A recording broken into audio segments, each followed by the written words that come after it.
주님을 아는 것이 우리의 힘입니다. 한 주간도 평안하셨습니까? 오늘 우리는 C.S. 루이스의 순전한 기독교 제1부 옳고 그름 우주의 의미를 푸는 실마리 중에서 5장 우리의 불안에는 이유가 있다라는 주제를 함께 나누겠습니다.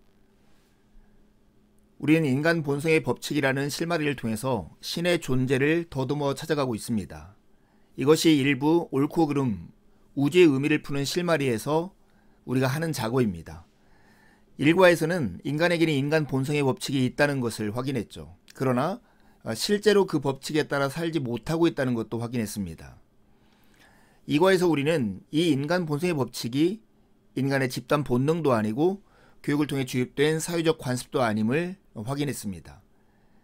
3과에서는 인간의 행위라는 사실들 너머에는 우리가 만들지 않았음에도 우리를 압박하는 실제적 법칙이 존재한다는 것을 우리가 알아보았고요.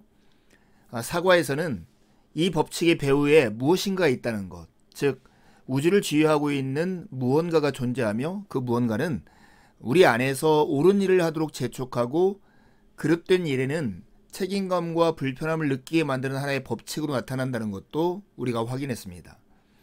여러분, 이제 이 인간 본성의 법칙과 우리의 실제를 연결해 보았으면 좋겠습니다. 그래서 이 5과는 우리의 불안에는 이유가 있다라는 것입니다. 물질적 우주 너머에 있는 누군가 또는 무언가가 도덕률을 통해서 현실적으로 우리에게 다가온다는 말로서 지난 장을 마무리했는데요. 이런 결론에 심기가 불편해진 분이 있을 것입니다. 더 나아가 또 하나의 종교 선전에 불과한 내용을 철학처럼 보이도록 교묘하게 포장하고 있다고 생각할 수도 있습니다. 또는 더 이상 들을 마음이 없다고 생각하는 분도 있을 것입니다. 종교에 대해서라면 이미 세상의 검증이 끝난 만큼 시계를 거꾸로 돌릴 생각이 없다면서 말이죠.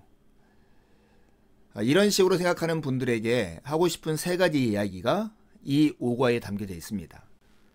종교에 대해서는 검증이 끝났으니 이런 주장은 시계를 거꾸로 돌리는 것이라고 말을 하는 분들이 있습니다. 만일 우리가 시계를 거꾸로 돌릴 수 있다고 한다면, 또는 시계가 잘못 가고 있을 때에는 오히려 거꾸로 돌리는 편이 더 현명한 일이라고 한다면 여러분, 농담처럼 들리십니까? 방향을 잘못 잡으면 아무리 앞으로 나아가도 원하는 곳에 다가갈 수 없습니다. 잘못된 길로 접어들었을 때에는 그 자리에서 돌이켜 올바른 길로 되돌아가는 것이 진보입니다. 그러니까 그 경우에는 가장 먼저 되돌아가는 사람이 가장 진보적인 사람인 셈이죠. 우리도 지금 세상의 상태를 보면 인정하겠지만 인류는 명백히 큰 잘못을 저지르고 있습니다. 우리는 잘못된 길을 가고 있습니다. 그렇다면 되돌아가야 합니다. 그것이 가장 빠른 길입니다. 인간 본성의 법칙을 통해서 신의 존재를 더듬어 찾아가는 이런 주장을 종교 선전점으로 생각하는 분들이 있습니다. 하지만 아직 본격적인 종교 선전은 시작조차 못했습니다. 우리가 기독교라는 특정 종교의 하나님은 고사하고 현실 종교감이 있는 하나님조차 아직 다루지 못했습니다. 도덕률 배후에 누군가 또는 무언가가 존재한다는 데까지만 이야기했을 뿐이죠.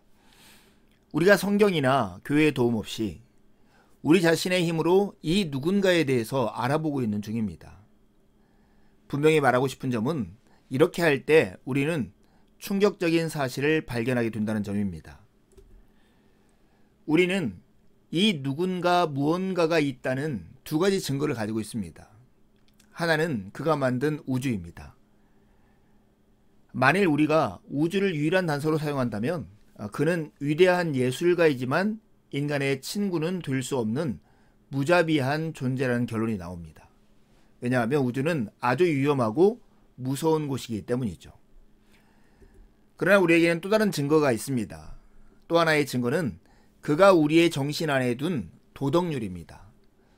이것은 내부 정보이므로 우주보다 더 많은 증거가 됩니다.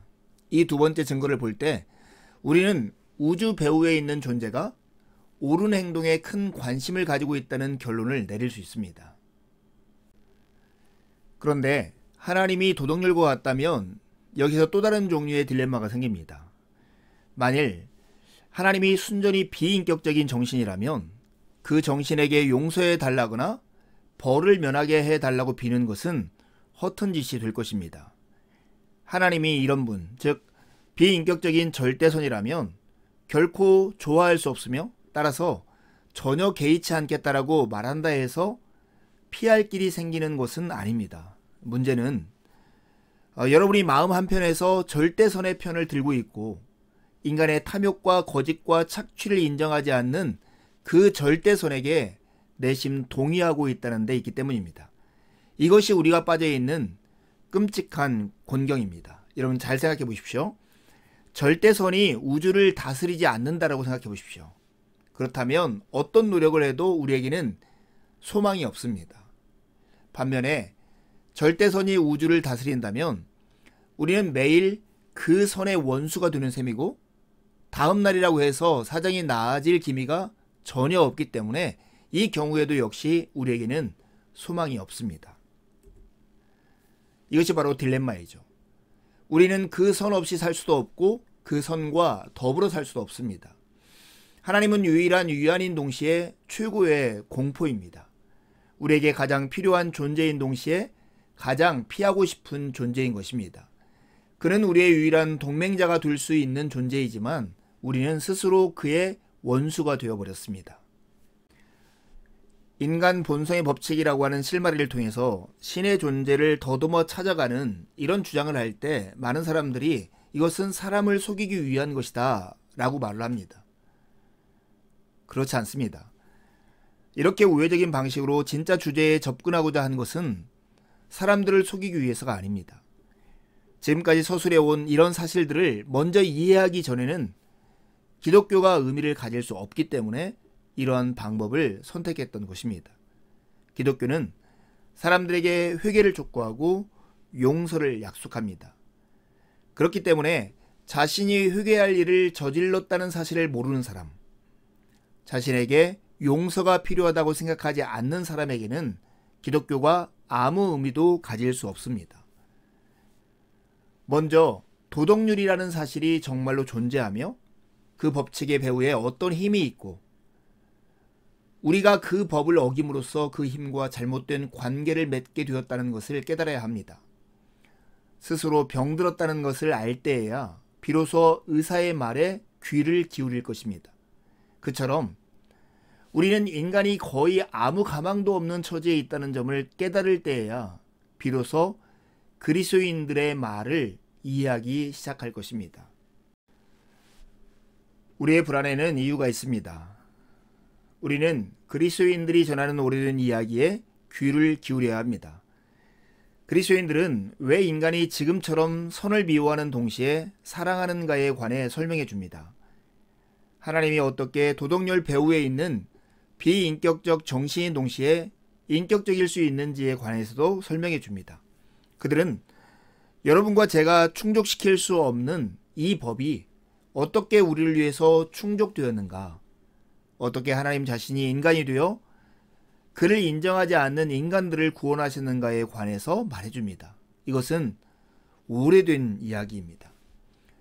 기독교는 지금까지 말해온 것과 같은 낭패감에서 출발하는 종교로서 그 낭패감을 먼저 겪지 않는 한 아무리 위안을 얻으려고 노력한들 소용이 없습니다. 여러분이 진리를 구한다면 결국 위안을 발견할 것입니다. 그러나 위안 그 자체를 구한다면 위안도 진리도 얻지 못한 채 오로지 감언이설과 몽상에서 출발해서 절망으로 마치고 말 것입니다. 우리의 불안을 찬찬히 되돌아보는 시간이 되었으면 좋겠습니다. 이제 두 가지 질문하고 마치려 합니다. 물질적 우주 너머에 있는 누군가 또는 무언가가 도덕률을 통해서 현실적으로 우리에게 다가온다는 말을 하면 사람들이 흔히 아는 세 가지 반론이 있는데요. 그것이 무엇입니까? 두 번째 질문입니다. 스스로 병들었다는 것을 알 때에야 비로소 의사의 말에 귀를 기울이듯 인간이 거의 아무 가망도 없는 처지에 있다는 점을 깨달을 때에야 비로소 그리스도인들의 말을 이해하기 시작할 것이라는 저자의 이 주장에 당신은 어떻게 생각하십니까? 남은 한 주도 주님의 은혜를 의지해 살고 복된 주일에 함께 만나 기쁨으로 주님을 예배하시죠. 감사합니다.